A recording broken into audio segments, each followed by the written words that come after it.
He's got Satutu with him. It's Ioane, in fact. Enrico Ioane's going to score. What a brilliant play from Caleb Clark. And the Blues are... Joey, this is your opportunity to shine, given your corporate background. But INEOS, they are the sponsors of the All Blacks, and they have their brand across their training jerseys of the All Blacks and on the shorts. And they're supposed to be, the numbers are a bit up in the air, but I think they've still got 2 more years to go on their sponsorship deal. I think it's around 12 million a year or whatever, depending on which numbers you listen to. And they've just decided to pull the plug. And they're not going to give the All Blacks the money. A multi-gazillion dollar bloody petroleum company.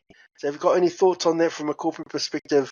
What does that mean for the All Blacks or New Zealand rugby and what they should do about it? Just the deal in general. Yeah, it's not surprising that this kind of things happen. But at the same time, if you look at INEOS's website and you look at the sports that they represent, there's no mention in that section of rugby. They've got cycling, they've got football, they've got all other sports, but it seems like rugby was an afterthought in terms of investment for them, and they just attached themselves to the winningest team of all time, the All Blacks, right? So they thought, oh, let's throw some money at these blokes and see if they can elevate our brand even more. So I think, $30 million to the teams in recent years, it's chump change. It's chump change to them, especially But when for New Zealand rugby's perspective, that's it's different. That's please, sir, give us some more crumbs, sir. So I think the fact that they've got an owner who owns part of Manchester United, that should tell you everything you need to know. It is chump change to them, right? That kind of money. But obviously, they've done some deals. I don't know if they were backdoor deals or whatever, but obviously they've got reasons why they wanted to move on. I don't know how it works in Europe because they're a chemicals company who are predominantly based in Europe. Cost-saving measures are across the business, and I'm guessing this is just another cost-saving exercise. So well, they're not getting their bang for their buck with the New Zealand, with the ABs, because down these parts, although it's a global brand, the All Blacks, but how much money has the All Blacks generated for them? So is that what they're looking at? And so they go, they haven't really generated that much money for us. We're on our way. Yeah, and unfortunately, rather than trying to work together with INEOS to come up with a managed solution, New Zealand Rugby have decided, no, we're going to throw our hat in the ring to pursue legal action against them as a sponsor. So it's an ongoing discussion now with New Zealand Rugby, and I don't think that's going to end anytime soon in terms of the legalities of it. I don't think they'll come to a settlement of any sort. I think it'll get nasty. Well, you talk about how that's chump change for INEOS. The legal fees to carry this on was also chump change for them. Whereas for New Zealand Rugby, who's pretty broke already, can they afford these $1 million, gazillion dollar legal battles? I mean, that's another sort of side question. But Roger, you got any thoughts on that INEOS deal? Not really. I just, someone that's not really in the know, I think, and given the information that you both alluded to, is it just wise for All Blacks management just to cut their losses and try and get another sponsor?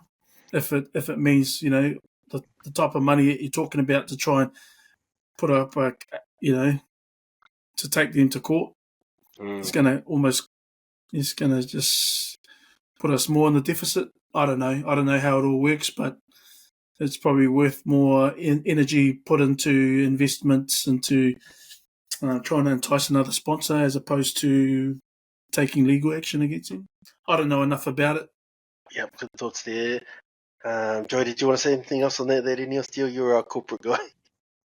No, I can see why they've decided to create a cost-cutting exercise and severing the relationship with New Zealand rugby as a part of that, because in Europe right now there's a huge increase in energy costs, and this company is directly related and directly affected by that, and carbon taxes as well. Mm. It affects them, so they've had to restructure their whole industry, and part of that is, okay, we're not going to be able to afford to have such an investment like 30 million to New Zealand Rugby, even though it's chump change to our owners. We need to think differently. Mm.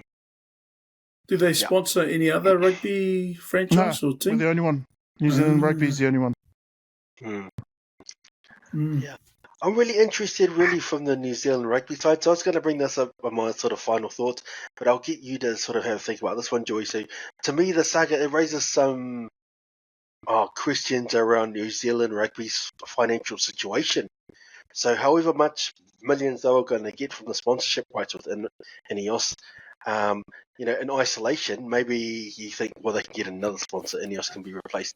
But I've also seen that Ford, who's been a traditional partner with New Zealand Rugby, they've also pulled the pin. They're no longer in partnership with New Zealand Rugby. So all those players with their Ford Rangers, no more Ford Rangers for the All Blacks anymore. If you look at the All Blacks schedule for the year, that 3-test domestic series against France in July, their opening series was traditionally called the Steinlager series. Now it's just called the mid-season tests, because Steinlager, like Ford, who have been associated with the All Blacks for the longest period of time, they're no longer partners. So that paints more of a glim picture in regards to All Black sponsorship and just their financial side. So you think about the NZR, how they opted out of offering Richie Mo'unga that dispensation to play for the All Blacks. Instead, they're going to choose to stick with the players that play in New Zealand.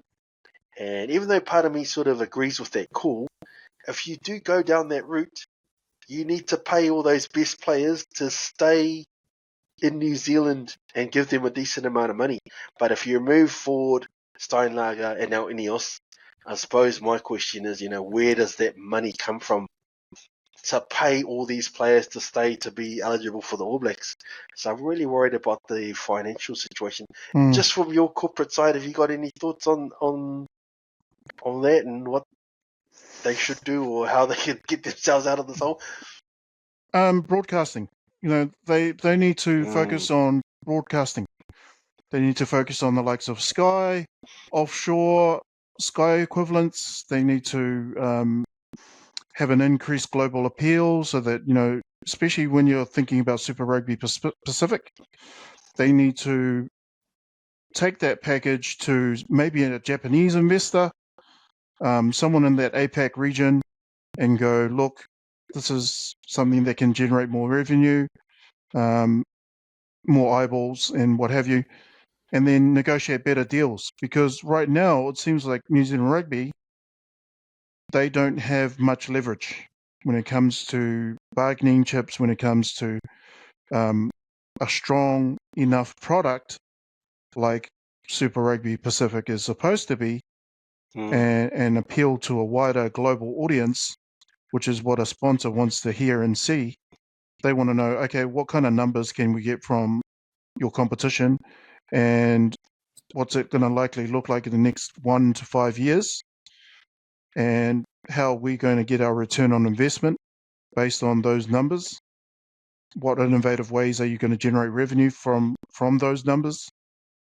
And if they go based off the current product, they're probably thinking, there must be a reason why Ford, INEOS, and Steinlager have pulled their, relationships from New Zealand Rugby, or their partnerships.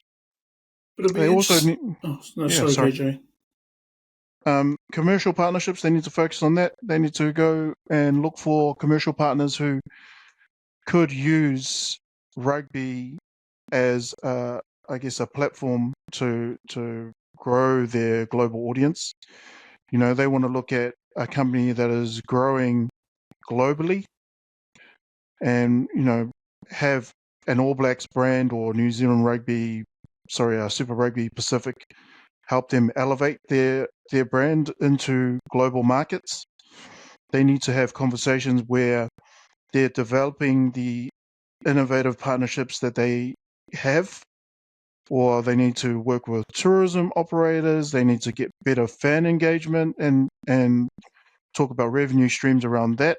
Because right now the fan base is moving to other codes at exponential rates.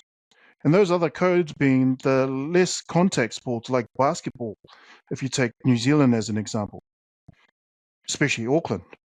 Auckland's losing a lot of its rugby followers to Auckland FC and to basketball, unfortunately. I don't have the numbers on me right now, but that's been a growing trend with Auckland Rugby. And if that's happening in a major city in New Zealand, what's happening around the rural areas? You know, is it only a matter of time before everyone else follows suit and leaves rugby? You know, rugby's been on the decline for a while now, and they need to do something and do something quick. They need to develop these new revenue streams. They need to get even government funding. They need to secure government support. Not saying that they don't already have that, but they need to look at all those avenues. They need to look at the player development and talent. They need to invest in youth programs. They need to invest in international partnerships, collaborate with other unions. They need to do something, and they need to do it fast. So yeah, it's in a dire kind of situation, and it needs help. You know, rugby in New Zealand as a sport, as a top tier sport in New Zealand, it's bleeding all over the floor, and somebody needs to fix it. Roger, you got some thoughts there? I think it's just, I was just looking at so they've pulled out of a 6-year deal 3 years early, right? So I guess if they've got an out clause, or then they're probably, using that. But I can understand why New Zealand Rugby is going to fight it if there's a breach there somewhere in their sponsorship deal, especially if it's 6 years, and that's a lot of money. But yeah, so I guess if they can see that they can potentially win it or get some money out of it, then hence they'll try and fight it. But I don't know, it's a big one. But for it to fall through, but then I was looking at something and saying that the Dame Patsy Reddy, who was she? She was the in our chair, eh? Yeah, I don't know. I think she stood down, or yes, that was part of that report that they said right. It's not fit for purpose. She was one of the ones. She's come on Radio New Zealand saying that it's not a major setback, and they'll be able. But quote unquote, it's it is a big sponsor, but it won't cause particular problems. NZR has got a healthy balance sheet, and there are a lot of sponsors keen to support NZR, so I don't see this being a major setback. End quote.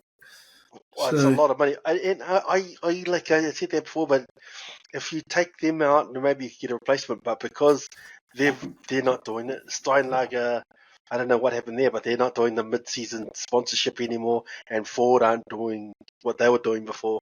So now that's 3 major sponsors who have pulled out, and I'm like, shit. Now they don't want to offer any dispensation for overseas guys, which means you've got to pay all those players to stay here to keep the All Blacks competitive. And yeah, I don't know where they're going to get the money from. But Joey, excellent points there, brother. Some stuff there which I definitely didn't think of, and probably our listeners are wondering some similar questions. Good thoughts there, boys.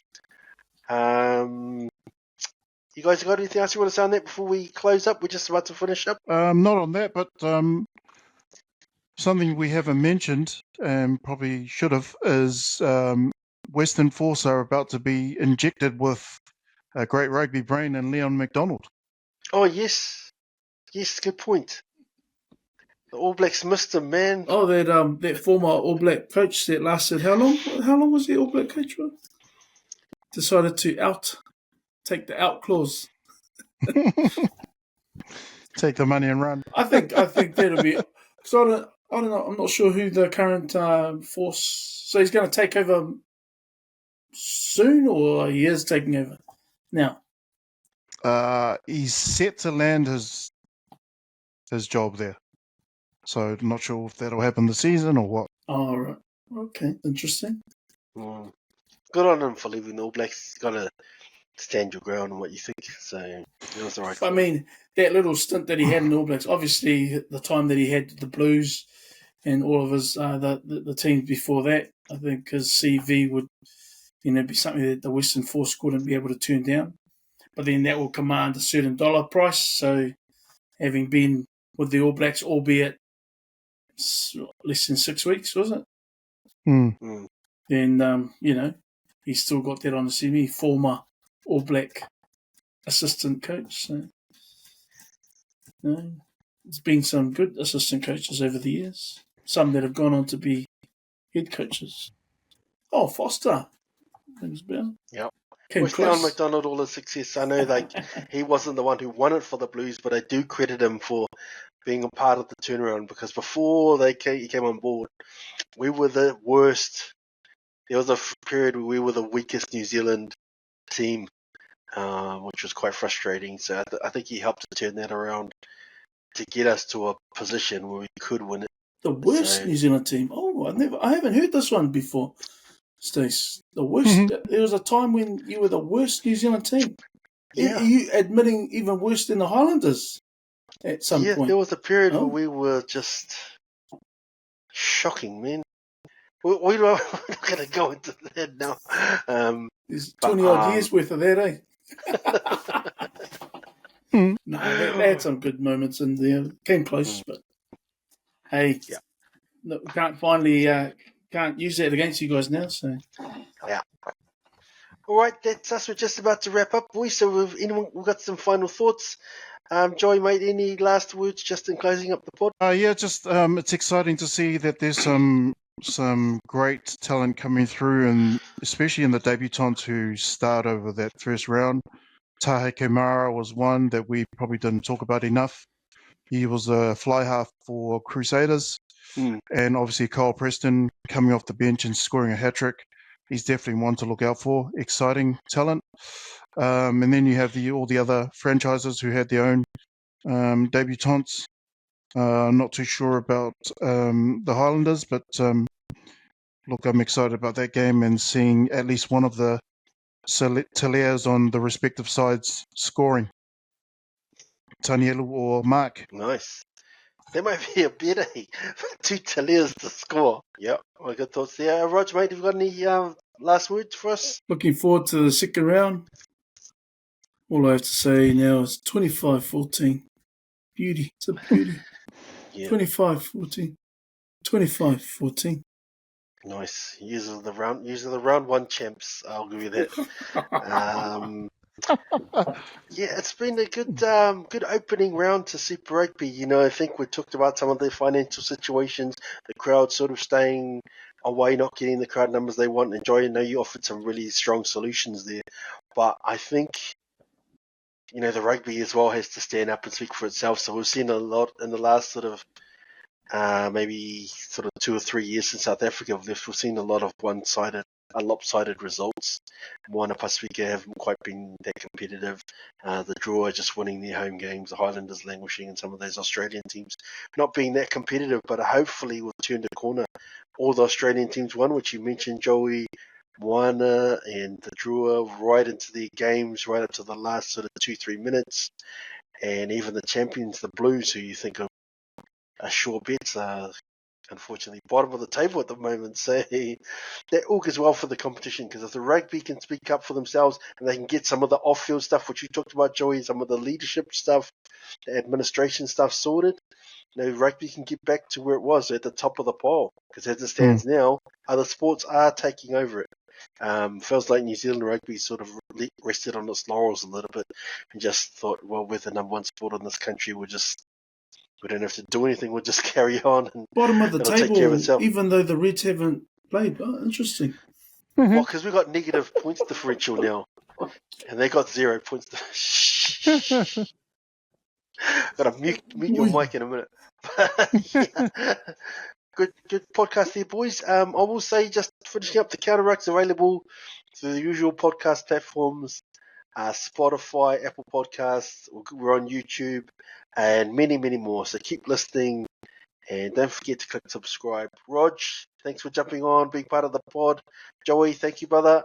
You boys sharing your rugby knowledge, corporate knowledge, enthusiasm, Chiefs body Shout knowledge out around to fitness and shout out everything. to our TikTok fans as well. Hey, there was a lot of coverage on TikTok there, eh? I'm off social media, so I don't know. But I'm what you not posted, on TikTok either, but what you posted, Joey, that was hilarious. So, sheesh. Sorry, Stace. yeah, thanks to all of our listeners, both positive and negative, and commenters on the TikTok Be nice. community Be and nice the to social us, media please. community, and also shout out to Cams, who does a lot of the editing and everything. So that's us for this week, and we should be back again hopefully soon. Catch us for our next episode. Cheers, boys. Cheers. One on one. Shitty. And always. Cheers, I was going to boys. say, like.